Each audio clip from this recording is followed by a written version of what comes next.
Our Town is an iconic American play. It's a play that is probably more produced than any other play in America.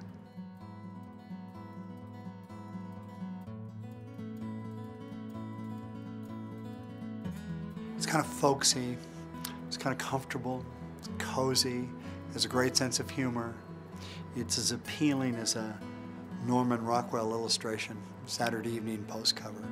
But it has a completely other dimension, almost a supernatural dimension that makes it a really interesting play. The name of our town is Grover's Corners, New Hampshire, just over the line from Massachusetts. Latitude 42 degrees, 40 minutes, longitude 70 degrees, 37 minutes.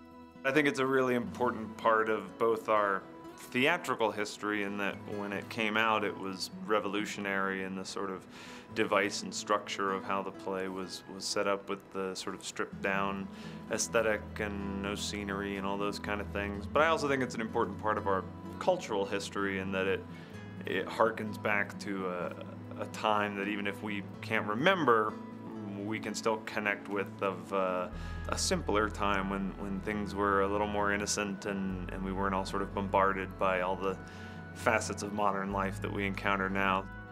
It's wonderful for us to be doing it here in our town because even though it's 1899, 1900, 1913 in New Hampshire, it's really also 2009 right here in Colorado Springs, because this is really a play about ordinary human life as it has existed for millions of years. It's crazy when you think about people back in those days, and you still have so much in common with them, and you still like feel the same pain and laugh about the same joy, and I think that's what's kind of magical about it, is because it's about human emotion, and that's, you know, that's always going to be the same. I think it does give you a much greater sense of the richness, the preciousness of day-to-day, moment-to-moment existence. This is a play that's very honest. There's no pretense in the play whatsoever. It's just very simple. It's telling a very simple story, and you know, part of the reason that it doesn't require much in the way of set or in the way of props or costumes or anything like that is because there is no extravagance to the story being told. The story is just told by these characters because it's so simple and so honest. The real trick for me is to do it as the style was written, which is very simplistic. There are no tricks. There's nothing, the lighting should not be seen as a part of the show. It should just be as simple as possible. Here we're actually using no stage lighting, but just incandescent lights, almost like barn lights. And it's the right approach, I think, for the show.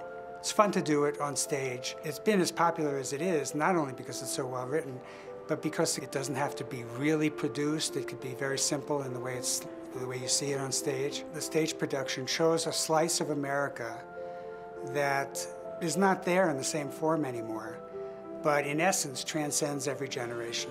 I think the big challenge is because it's so minimalist, the burden really falls entirely on the actors that tell these people's stories and to make those stories compelling. It's not a big musical or an opera where we can rely on huge scenic elements or pyrotechnics or anything like that, or even flashy swordplay or things like that.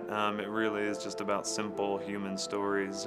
My character reiterates several times that he wants people to understand the simple facts about these people's lives and that those are the things that aren't recorded by history. So I think that's the big challenge for all of the cast, is to make that meaningful and to make it connect to the audience without really any other assistance.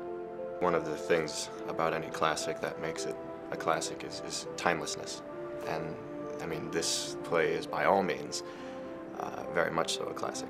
I think it will continue resounding as time goes on, and it'll be a play that'll be done over and over and over again because it still relates, because it'll still be applicable.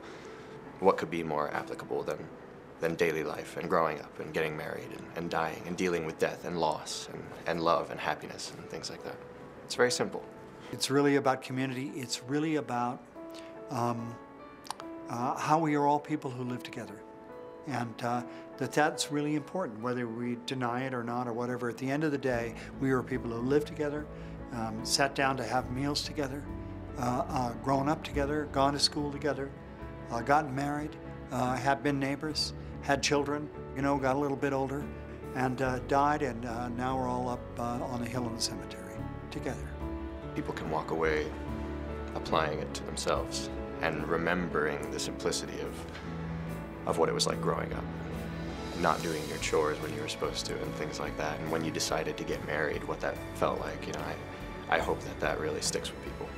Going to the theater is one of the last places that you can actually go to a communal artistic experience, and it's a process that changes every night and changes based on the audience members in the room.